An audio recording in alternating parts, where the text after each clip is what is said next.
Welcome back. Republicans are gaining momentum with 6 days to go before the midterm elections. A new Wall Street Journal poll shows Republicans have a slight edge over Democrats due to the growing support from Latino voters and suburban women. The latest Fox News Power Rankings projects the GOP will control 236 House seats. And then in the Senate, 4 seats are still up for grabs. Republicans do have the edge. The president taking a jab at the GOP on the campaign trail yesterday. Watch. So God bless you all, God protect our troops, and God give some of our Republican friends some enlightenment. Joining us right now is Tennessee Congressman and member of the House Ways and Means Committee, David Kustoff. Congressman, it's great to see you. Thanks so much for being here. Thank you, Marie. What do you make of Joe Biden attacking you and your colleagues? You know, I think he doesn't have anything to talk about. You know, the problem is that he doesn't understand the problems that people are facing, that my constituents face. I've just been on a bus trip last week visiting all 20 counties in my district, 4 days. People are talking about the economy. They're talking about crime. They're talking about the border. And going back to the economy, which is really the #1 issue, just having trouble making ends meet. He doesn't understand the problems, and he, nor Pelosi, nor Schumer are offering any solutions. And that's why I think these projections for next week on Election Day are so good for Republicans, both in the House and the Senate. So you agree with the number of seats that I just mentioned? You think that the House is going to get as many as 236? It very well could. I think conservatively, being conservative, 15 to 20 seats.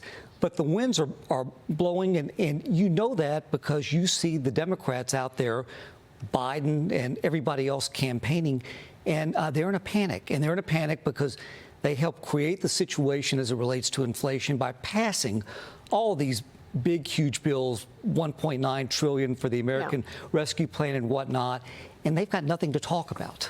What is it? Is it $5 trillion? I mean, I've heard $5 trillion, or even someone said $9 trillion. Is it $5 trillion, do you think, that they've actually spent? What's the number in the last year and a half? I mean, you know, when you talk about trillions, it's really, even though I've been in Washington now for 5 years, it's hard to put my arm around it. $1.9 trillion for the American Rescue Plan, over $1 trillion for infrastructure, $745 billion for mansions, Inflation Enhancement Act, and the hits. And then you got the student bailout too, right? That's exactly right. That's not even included in it's. And this is Maya McGinnis, because we're both nerds and we love Maya McGinnis at the Committee for Responsible Federal Budget. Joe Biden has approved $5 trillion, nearly $5 trillion in new borrowing since he took office. A lot of the spending plans, like in the Inflation Reduction Act, these policies will turn into new entitlements, like the premium subsidy for Obamacare. Who on the planet thinks that's going to go away if the Democrats are in charge? I quickly want to ask you, because we talk about the war on fossil fuels, the new corporate minimum tax, almost $12 billion tax on crude oil and petroleum products, and then a new natural gas tax. That was all in the Inflation Reduction Act. How quickly could you reverse that? You want to talk about opening the spigots? You take the foot off the backs of energy producers? That would help. Well, again, Biden is throwing spaghetti against the wall to see what sticks. And if we get control of the House and the Senate come January after the November election, they would have to jam that through during this lame duck session, which I think is, #1, highly improbable. But, you know, I look at history a lot to see what works and what doesn't. President Carter tried the exact same windfall tax on oil and gas companies in 1980. And our production went down because of that windfall tax, and it was ultimately repealed in 1988. So let's not repeat bad history. Yeah, I mean, the president has been criticized for this windfall tax. The Journal editorial board this morning out calling it energy policy for dummies.